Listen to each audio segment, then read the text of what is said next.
तदैजति तन्नैजति तद्दूरे तद्वन्तिके तदन्तरस्य सर्वस्य तदु सर्वस्यास्य बाह्यतः। नमस्कार।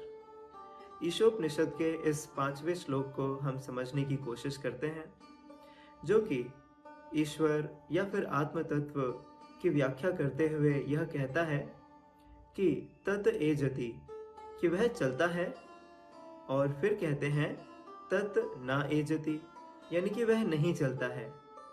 तो बड़ा ही विलोमार्थी इसका व्याख्यान है, इसकी व्याख्या है कि यह आत्म तत्व चलता भी है और नहीं भी चलता।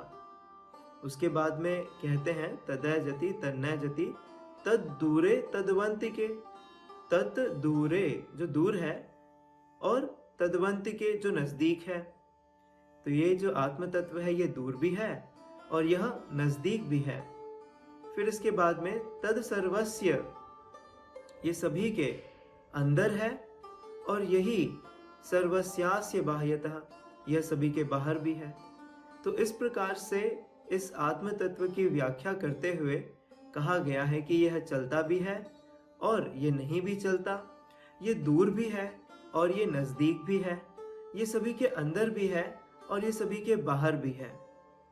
तो क्या आप इससे यह समझ पा रहे हैं कि जैसे मान लेते हैं कि आपने एक घड़ा लिया या फिर एक बॉटल ली और उस बॉटल के अंदर आपने पानी भर दिया, और पानी भरने के बाद में उसका जो ढक्कन है या उसके मुखड़े को ढक करके आपने उसे एक समुद्र में डाल दिया।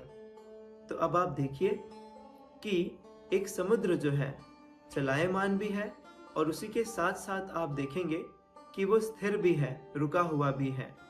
तो एक तरफ जो वो चलायमान है तो मूवमेंट कर रहा है, पर वहीं पर आप देखेंगे कि उस घड़े के लिए जो उसके अंदर समाया हुआ है उसके लिए वो स्थिर भी है।